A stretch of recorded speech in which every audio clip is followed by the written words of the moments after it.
Today I'm making oatmeal cookies with pistachio nuts and cherries. It's become my personal favorite. My wife Roberta thought of this combination.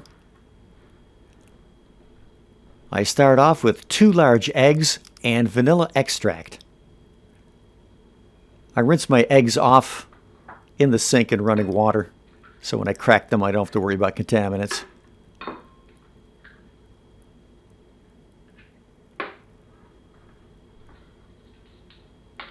And to the 2 large eggs, I add 1 teaspoon of vanilla extract.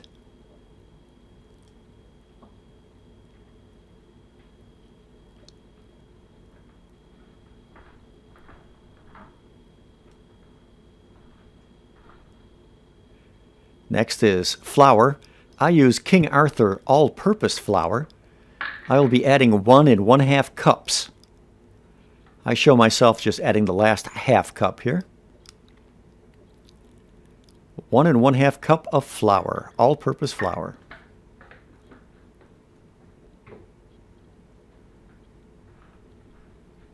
Next is white sugar. I'm adding 1/2 cup of white sugar.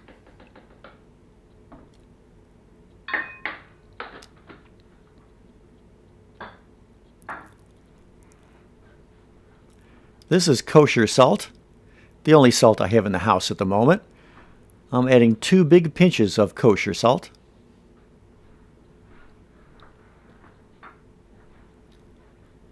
Next is brown sugar.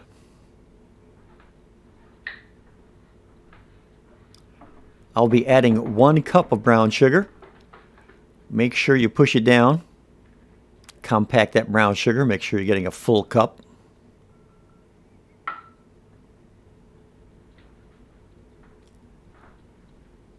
Next is baking powder.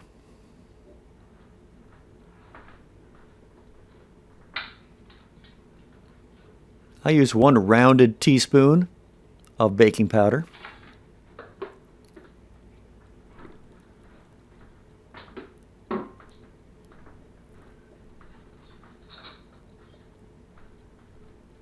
I grab a small whisk and break up my eggs, get them stirred in with the vanilla. They're all scrambled up. Give my dry ingredients a little tossy toss.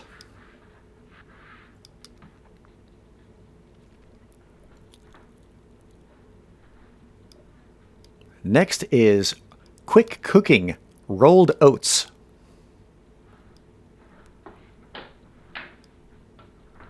I'll add 3 cups of quick cooking oats.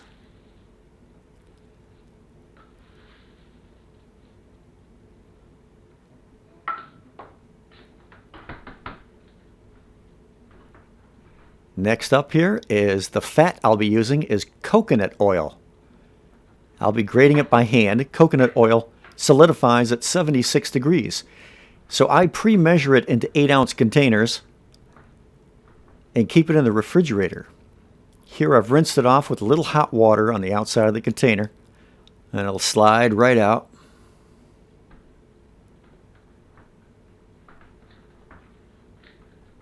And I'll grate it by hand. This is refined coconut oil, so it has no odor, no taste. Completely neutral.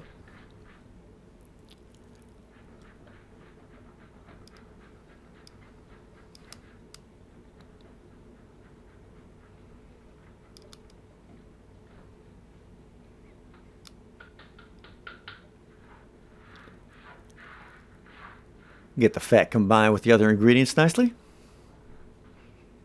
Yep, looks like stuff combined.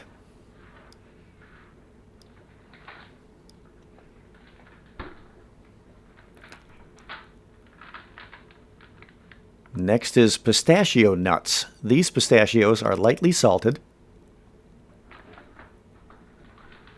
I keep my all my nuts, as a matter of fact, in the freezer.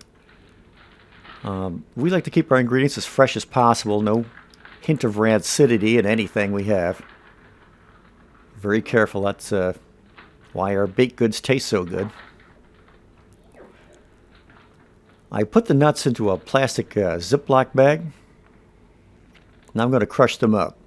And I plan on getting 1 full cup of pistachio nuts. So I'll take the Ziploc and beat it with a small French rolling pin.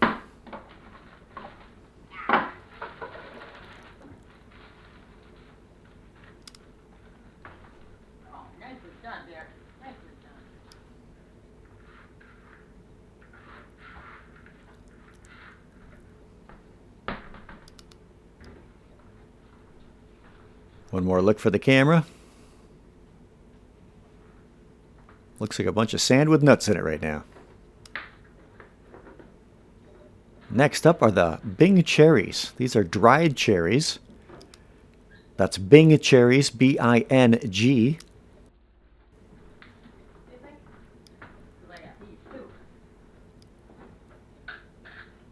And I'll chop these up because I want smaller pieces. It's quite sticky and dense, so it takes a little while. Go slow, watch your fingers. Now it's going to get sticky, so I put on some gloves.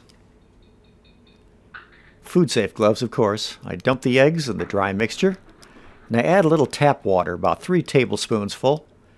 Get the rest of the eggs out, and you're going to need extra moisture to get all that together.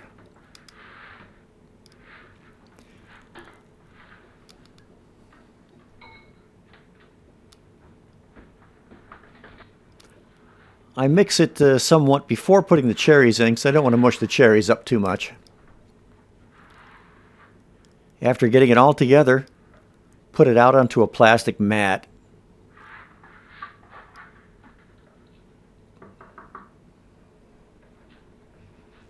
Now I'm pushing it down into a even layer. Now I'm going to attempt to make it rectangular.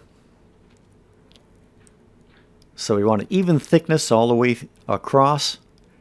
Here I'm using the flat of my cleaver to help me out, get some of those high spots down. I use the cleaver also just to push in on this to get some nice sides going and try to make the corners a little sharper. And a rolling pin to really smooth it out.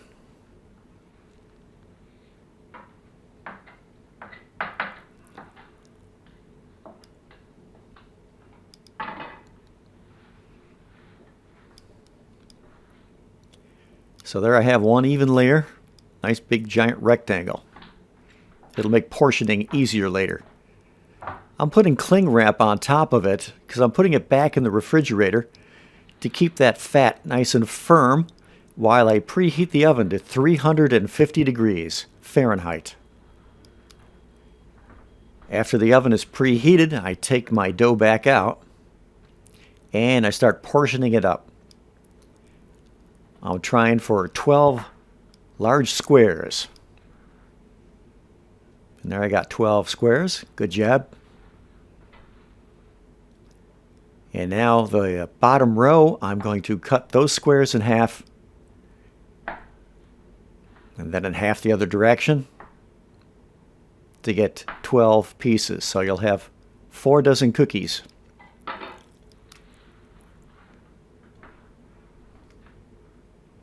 And that's about the portion size of a cookie.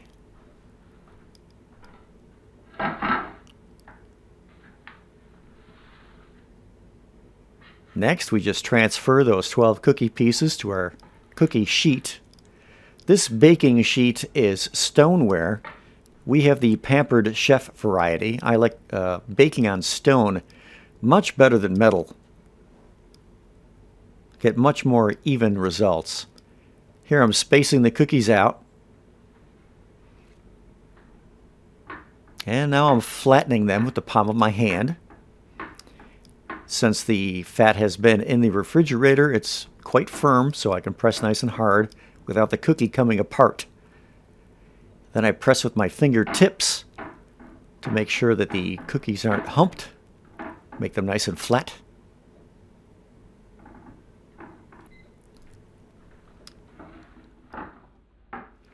Now they're ready to go in the oven. They'll go in the oven for 15 minutes. Again, that's at 350 degrees Fahrenheit.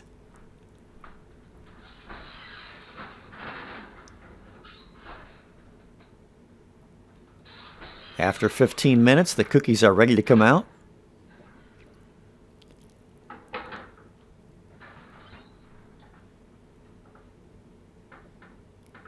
Carefully scoop them up and put them onto a cooling rack. Show the camera one. Very nice.